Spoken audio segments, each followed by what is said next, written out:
अरे ओ पिशाचिन, कुएं के पास ही पड़ी रहेगी या कुछ काम करने का नाम भी लेगी? अभी आई माता। अब बस भी करो विनय का ही अभिनय। जानती है, घर की सफाई करनी है, बर्तन मांजने हैं और वस्त्रों की धुलाई करनी है। ये सब करोगी कब? याद रखो, तुम्हें ये काम करने के लिए ही हमने अपार धन देकर खरीदा है।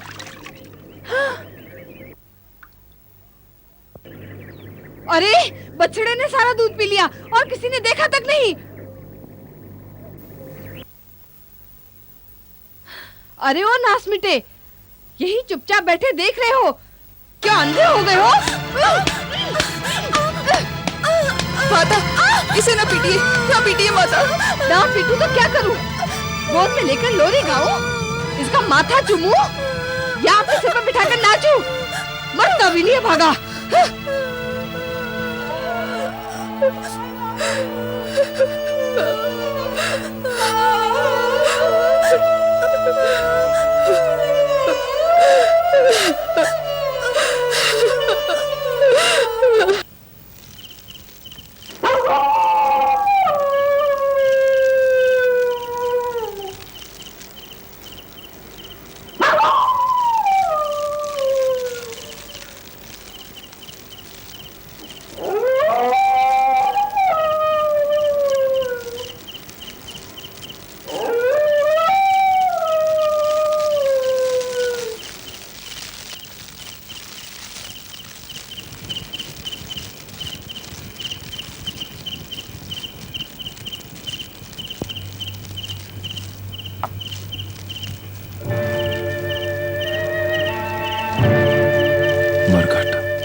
मनुष्य की अंतिम यात्रा का अंतिम सोपान, प्राणहीन शरीर की रूपरेखाओं का यही अंत हो जाता है।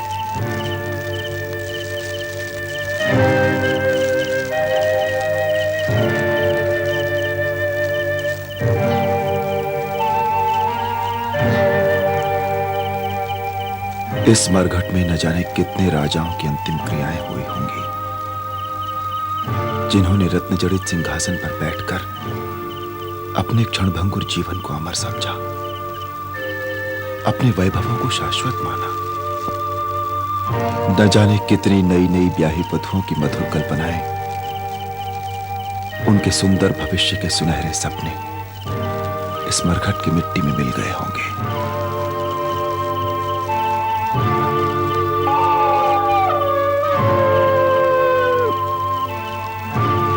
संतान की मृत्यु पर माताओं के आंसुओं से न जाने यहां के कितने पत्थर पिघल गए होंगे। कितने ही प्रख्यात कवि, कलाकार और चित्रकार यहां सदैव के लिए विश्राम करते होंगे। यह मरघट एक शाश्वत सत्य है, मनुष्य की अनश्वरता का प्रतीक।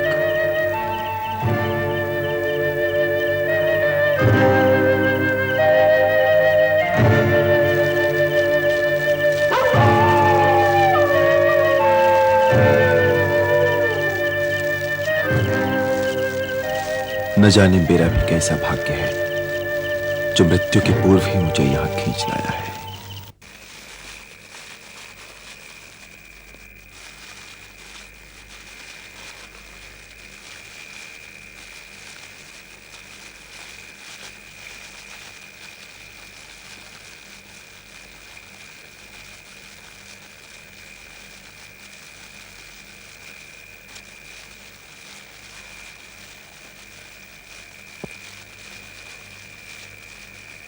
वीरदास, देख लिया मरघट अच्छी तरह से? यही मेरा क्षेत्र है, जहां कार्यरत रहकर मैंने धन अर्जन किया है, और इसी धन अर्जन से मैं और मेरा परिवार बहुत ही सुख और शांति से जीवन व्यतीत कर रहे हैं। परंतु तुमने तो अपना और अपने परिवार के बारे में कोई विवरण ही नहीं दिया। अब तुम्हारी पत्नी और बच्चे कहां हैं? वे सकुशल हैं। परंतु हैं कहां?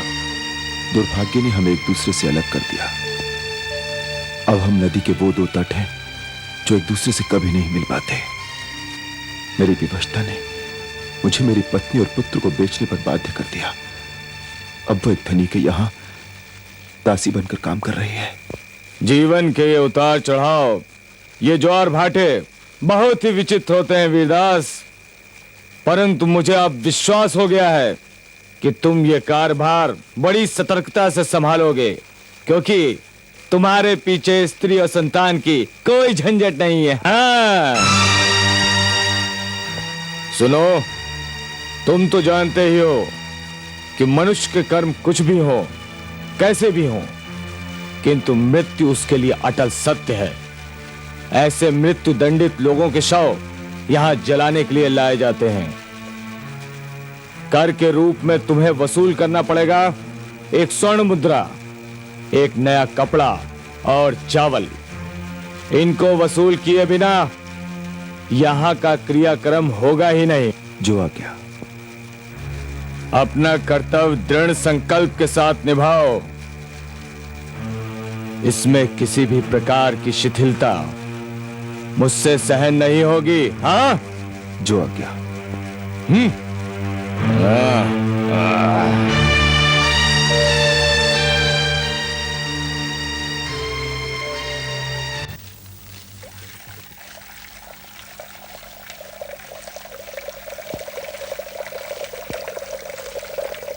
अभी तक रसोई का काम पूरा नहीं हुआ, भूखा रखकर हमें मार डालना चाहती हो? तुमने तो हमारी शांति छीन ली। अभी हो जाएगा माता। अब तक क्या करती रही अभागन? तुम जैसी नीच स्त्री मैंने आज तक नहीं देखी। मुझे मार डाला रे। हम भी कितने मूर्ख हैं जो इतना मूल्य देकर तुम्हें खरीदा। ध्यान से सुनो, आज तुम्हें खाने को कुछ नहीं मिलेगा।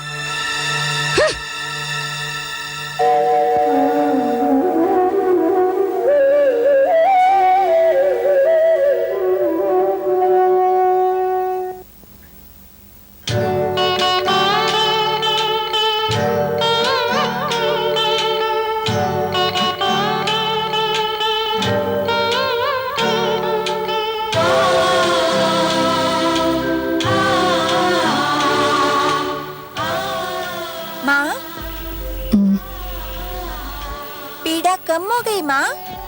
हाँ पुत्र, वो तो उसी समय कम हो गई। तेरी मीठी मीठी बातों से मेरी सारी पीड़ाएं आप ही आप दूर हो जाती है। वे सदा इतना क्रोधित क्यों रहती है माँ? हमारा दुर्भाग्य है पुत्र, ये दुर्भाग्य उनसे ऐसा कहलवाता है। माँ, हम यहाँ से कब चले जाएंगे माँ? तुम्हारे पिताश्री हमें शीघ्र ही ले जाएंगे। तुम सो जाओ पुत्र, सो जाओ, नहीं तो वो डांटेगी।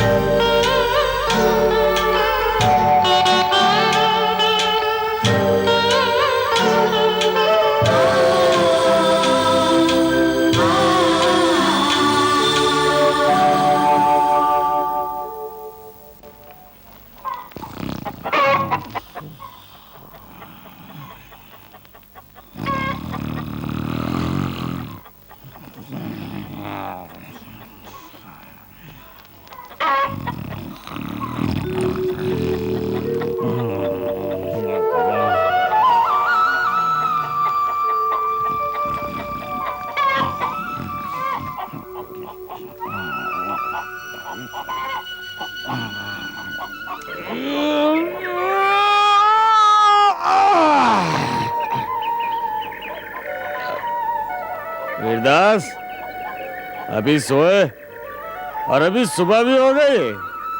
रात को आप शीघ्र ही सो गए थे यजमान। तो रात भर मेरे पैर दबाते ही रहे। हाँ? ये तो मेरा काम है यजमान। वीरदास, तुम बड़े काम के जीव हो। दास हो तो ऐसा हो, तेरी कितनी भी प्रशंसा करूं कम है। आगे जाकर लोग कहते ही जाएंगे कि यजमान हो तो वीर बाहु जैसा और दास हो तो वीरदास जैसा। हाँ,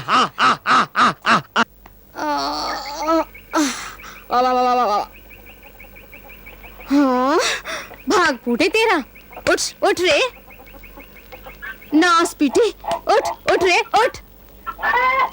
तो दैया रे दैया, क्या गपशप कर रहे हो तुम दोनों? तुम्हें काम ही क्या है? ताड़ी पीते हो और खर्राटे लेकर सो जाते हो। दास, तुम्हारी बुद्धि क्या घास चरने गई जो इनके साथ बातों में लगा रहा? तू जानता नहीं, सवेरे सवेरे मुझे ताजी ताड़ी चाहिए। जाओ जल्दी एक मटका ताड़ी ले आओ। जी। वीरदास, तुमने कभी ताड़ी पी है?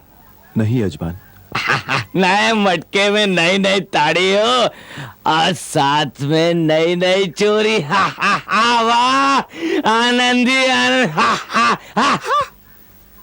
वीरदास, इनकी बातों में नहीं आना। जा मेरे लिए ताड़ी ले आ, ताजी। जी। दैया रे दैया, भाग फूटे तेरा। सहना भवतु सहनौ भुनक्तु सह वीर्यं करवावहै तेजस्विनावधीतमस्तु मा वद्विषावहै। ओम शांति शांति शांतिः।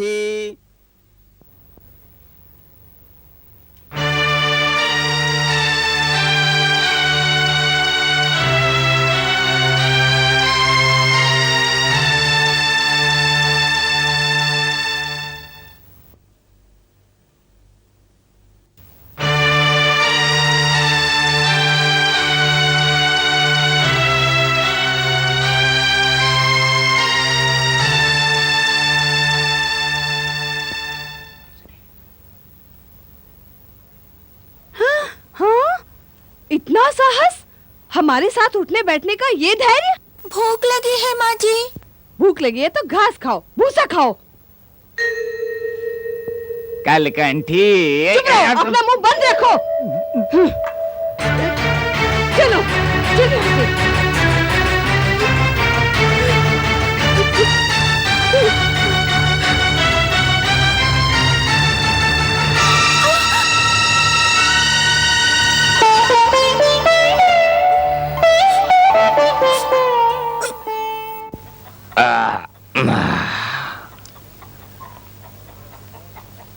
क्या हो गया वीरदास?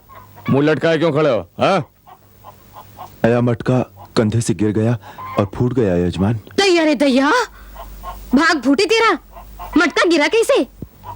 डाली से लगकर। हाँ, ये तो बड़ा अनर्थ हो गया, और वो भी सवेरे सवेरे। दैया रे दैया, ये तो बहुत बुरा शगुन है। इतना भय क्यों खाती हो? क्या हो गया? मटका ही तो फूटा है ना? हाँ?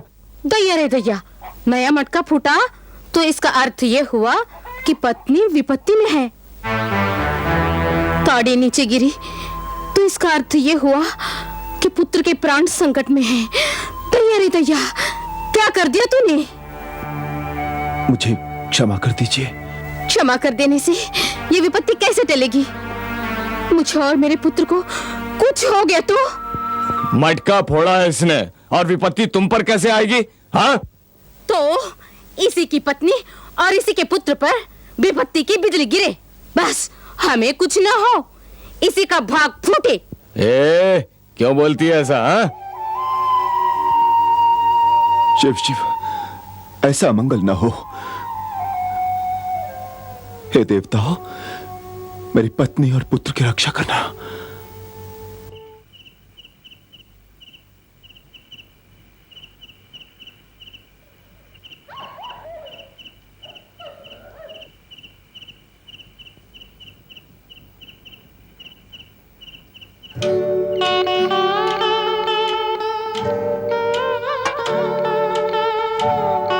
रोहित,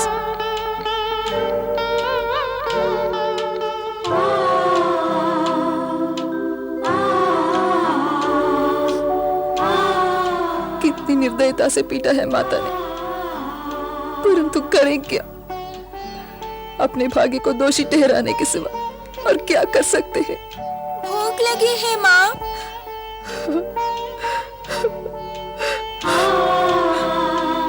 माँ के लिए इससे बड़ा दुर्भाग्य और क्या होगा कि वह अपने पुत्र को पेट भर खिला भी नहीं सकती, उसके योगक्षेम का आवश्यक प्रबंध भी नहीं कर सकती। हे भगवान, किस पाप का दंड में भुगत रही हो? कुछ खाने को दो माँ।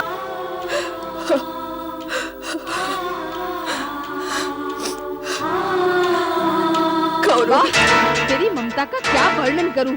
बस बहुत हो गया। इतना मूल्य देकर तुमको इसलिए खरीदा कि तुम दोनों खाओ पियो और निश्चिंत पड़े रहो। माँ, रात का बासी अन्न इसे खिला रही थी।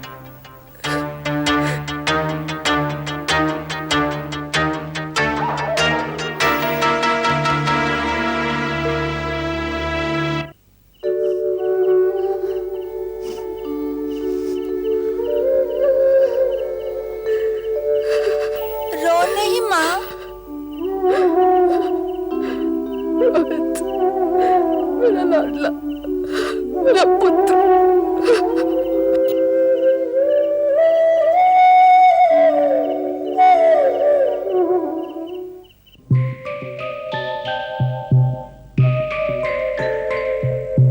हाथ बिका चांडाल के हरिश्चंद्र बेहाल, मरघट में कर मांगता लगा काटने का।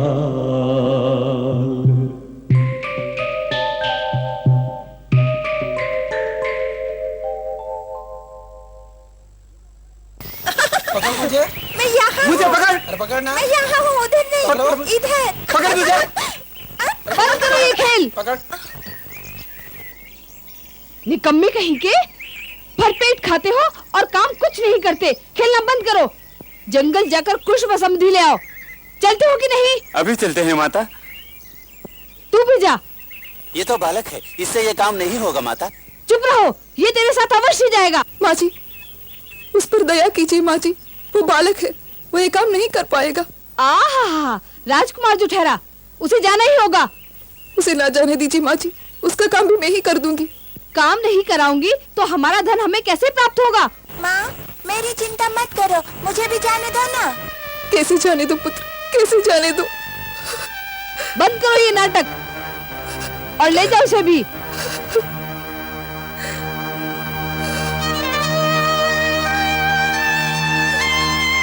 इधर के देखती है, तू अंदर जा, घर का काम संभाल।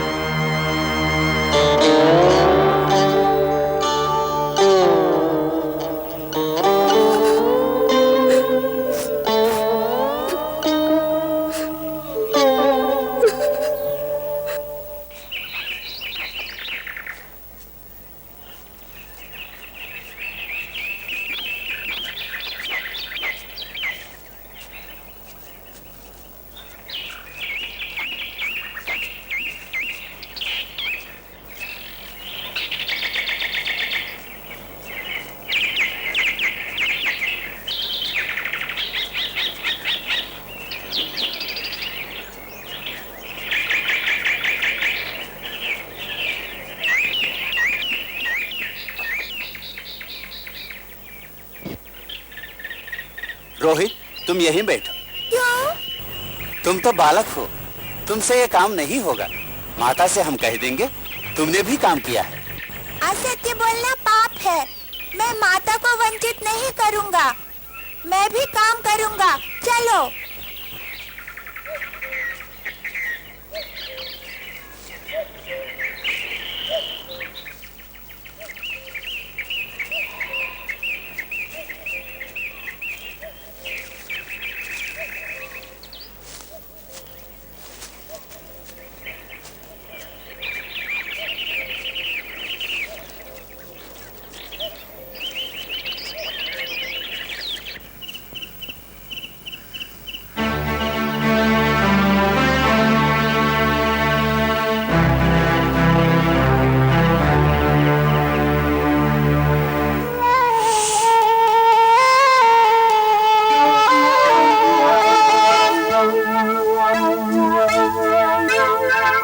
प्रणाम। नागराज, हरिश्चंद्र का पुत्र अरण्य में कुश चुन रहा है। उसे जाकर डस लो ताकि वो मर जाए। ऐसा ही करूंगा ऋषिवर।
को क्या हो गया, क्या हो गया?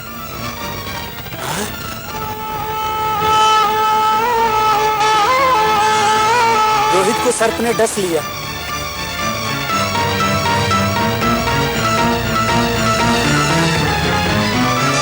ज्ञानेश्वर, माँ को अवश्य भेजना।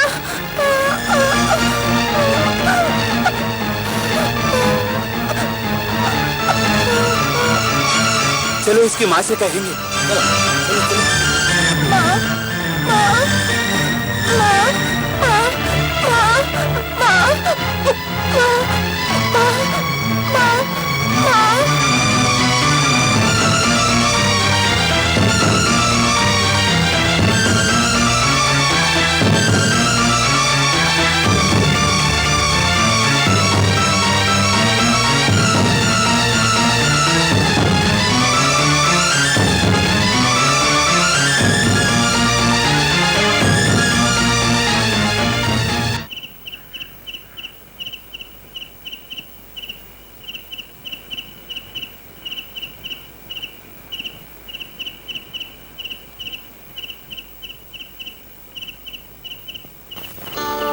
रोहित ने सुबह से कुछ भी खाया नहीं। उसे जंगल ना जाने देने के मेरे सारे प्रयत्न व्यर्थ हुए। सुकोमल व बालक न जाने कितनी यात्राएं झेलता होगा।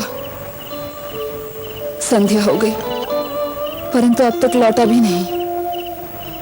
कहीं किसी विपत्ति में देवताओं, इक्ष्वाक वंश के अंकुर की रक्षा करना। हे मेरे कुल देवता सूर्य भगवान, हर आपदा से उसकी रक्षा करना।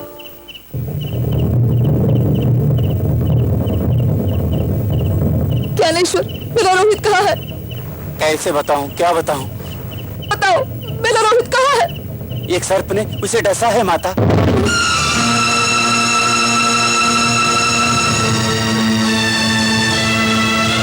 रोहित, माता, माता, माता। क्यों? क्या हुआ? आकाश टूट पड़ा है क्या? हाँ, मुझ पर आकाश ही टूट पड़ा है। अरण्य में गए मेरे पुत्र को सर्प ने डस लिया है। मुझे अभी अरण्य जाना है। जाओ। तू तो सदैव काम से बचने के उपाय ढूंढती रहती है। क्या तू नहीं जानती कि हमने तुझे कितना धन देकर खरीदा है? मुझे जाने की अनुमति दीजिए, जाने की अनुमति दीजिए माता। पहले चावल कूटो, फिर देखने जा तेरा पुत्र जीवित है या मर गया।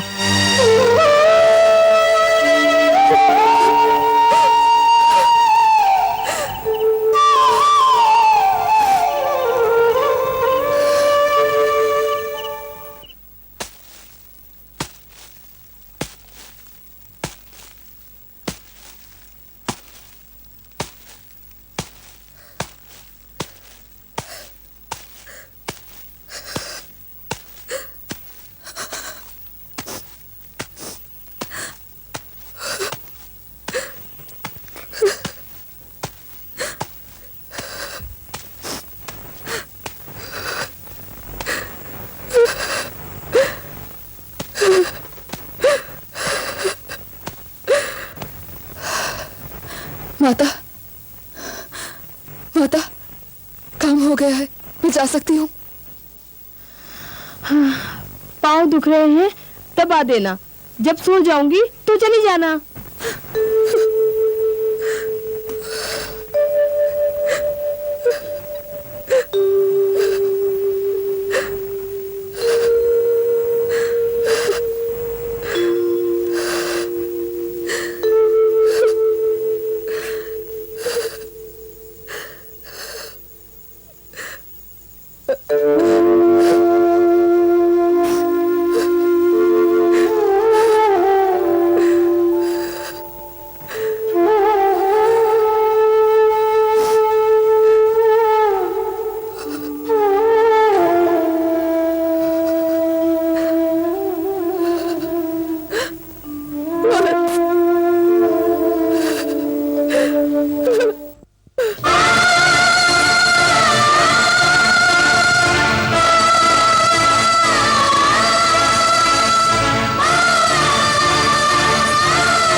माँ से बिछुड़कर सदा के लिए चला गया। तुम्हारे बिना मैं कैसे जीवित रह पाऊंगी? मेरे पिताश्री को मैं क्या समाधान दूंगी, क्या समाधान दूंगी?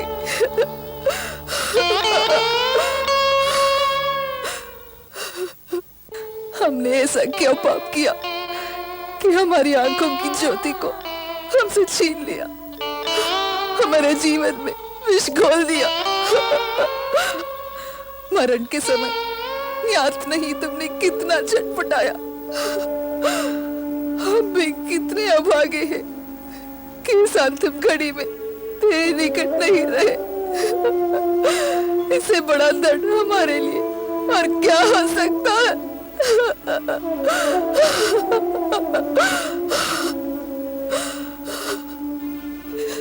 इस मृत्यु दंडित शरीर को लेकर स्वयं मुझे श्मशान जाना पड़ेगा और इसकी अंतिम क्रियाएं स्वयं करनी पड़ेगी।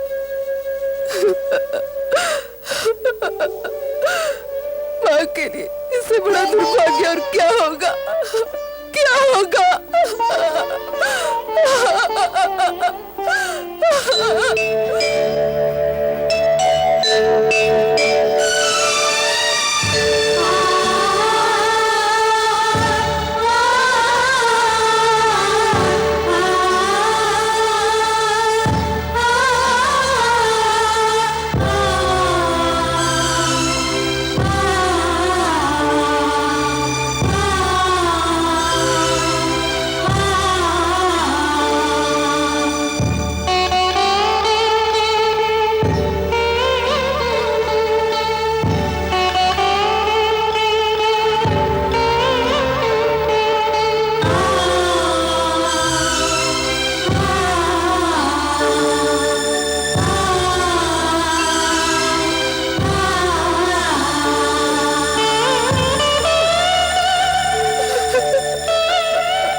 ये काली रात्रि कितनी निस्तब्ध है, कितनी भयानक लग रही है। घनघोर घटाओं से भरे आकाश में एक भी नक्षत्र दिखाई नहीं दे रहा। मानो ये मेरे जीवन का ही प्रतिबिंब है, दर्पण है। कहां वो अयोध्या का राजा हरिश्चंद्र और कहां ये मरकट का डोम? कहां वो सारा वैभव और कहां ये दरिद्रता?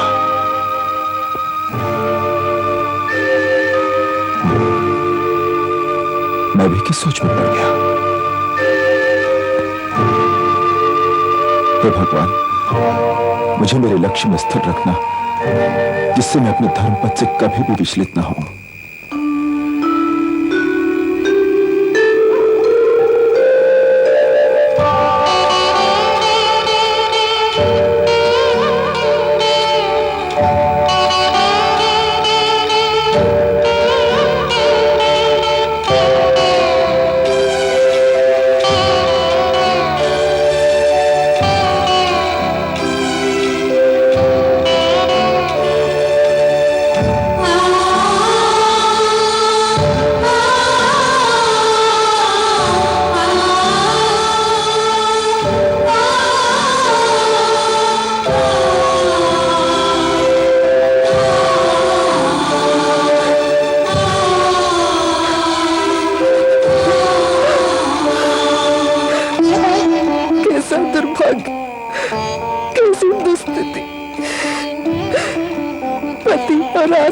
बंधुओं की अनुपस्थिति में अपने ही हाथों अपने पुत्र की अंतिम क्रियाएं करनी पड़ रही है।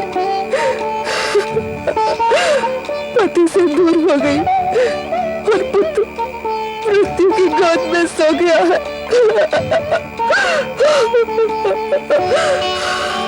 हे महादेव, मेरे प्रति ऐसी निर्दयता और निर्ममता क्यों?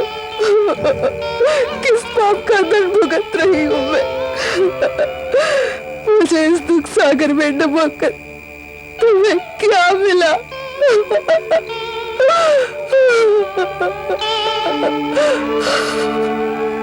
किसी स्त्री के विलाप करने का स्वर सुनाई दे रहा है। जो भी हो, अपने स्वामी के दर्शाए मार्ग पर चलूंगी। अपने हृदय को पाषाण बनाकर धर्म निभाऊंगी। इन बुझी हुई लकड़ियों से अपने पुत्र का दहन करूंगी।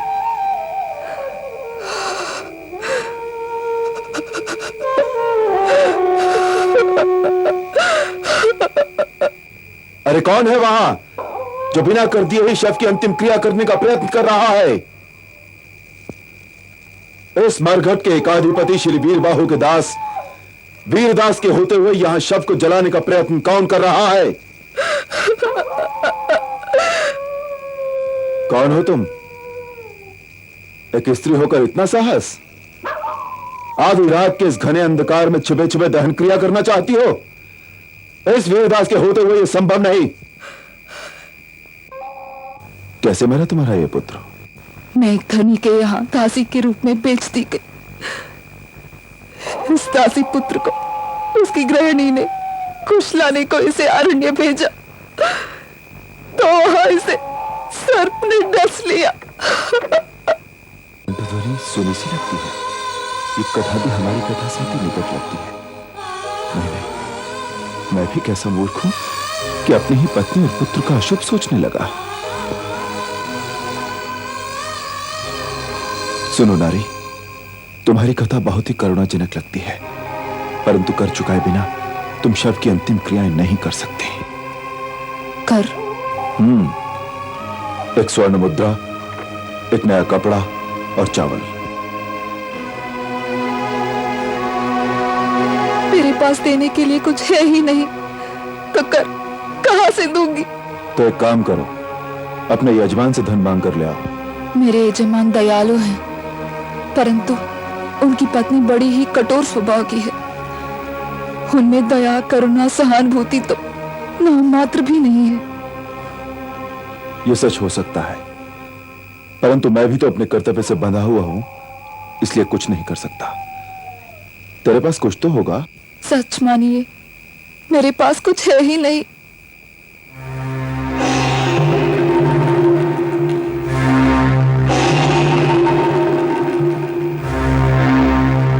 कुछ भी नहीं? नहीं। असत्य पर असत्य क्यों बोले जा रही है? तेरे गले में सूर्य बिंब की तरह जो मंगलसूत्र प्रकाशित हो रहा है, वो अवश्य सोने का होगा। उसे बेचो और अपने पुत्र की अंतिम क्रियाएं करो। क्या कहा? तेरे गले में सूर्य बिंब की तरह जो मंगलसूत्र प्रकाशित हो रहा है, उसे बेचो। सूर्यवंशी अयोध्या राज्य के कुलगुरु वशिष्ठ के तपोबल से प्राप्त यह मंगलसूत्र इस चांडाल को कैसे दिखाई पड़ा, जिसे कोई देख नहीं सकता? कहीं ये मेरे पतिदेव श्री हरिश्चंद्र तो नहीं है? हाँ, अवश्य ही वही है।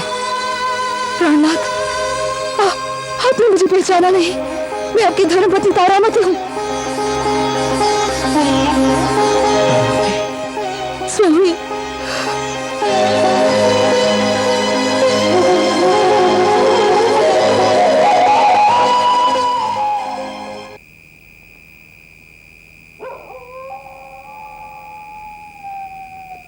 आप और इस मरघट के डोम, आपकी ऐसी दुर्दशा, हम पर विधि का इतना बड़ा अट्टहास, भाग्य का ऐसा प्रकोप। देखा स्वामी, आपका लाडला पुत्र रोहित मृत्यु की गोद में कैसे निश्चिंत सो रहा है।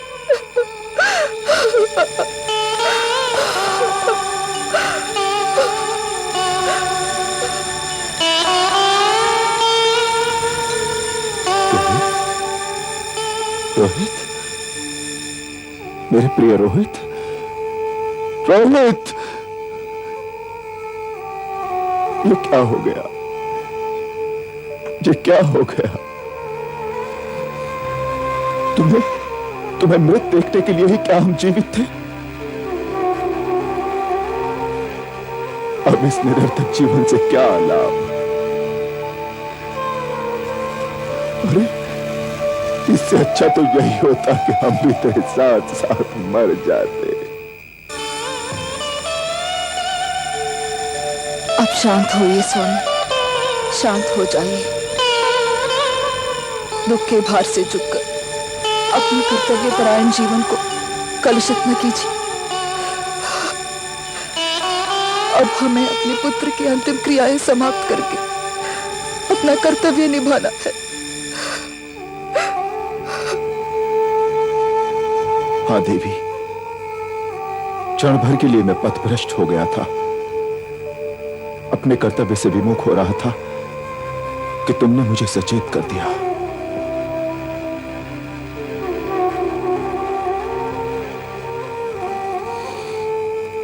इस शव को जलाने के लिए मैं अपने भाग का चावल तो छोड़ दूंगा, किंतु मेरे यजमान के भाग में जो मिलना चाहिए वो मिलने पर ही एक क्रियाकर्म संपन्न होगा। यही मेरा अंतिम निर्णय है। आप इस शव की रक्षा करते रहिए, मैं अपने यजमान से धन ले आने का प्रयत्न करूंगी।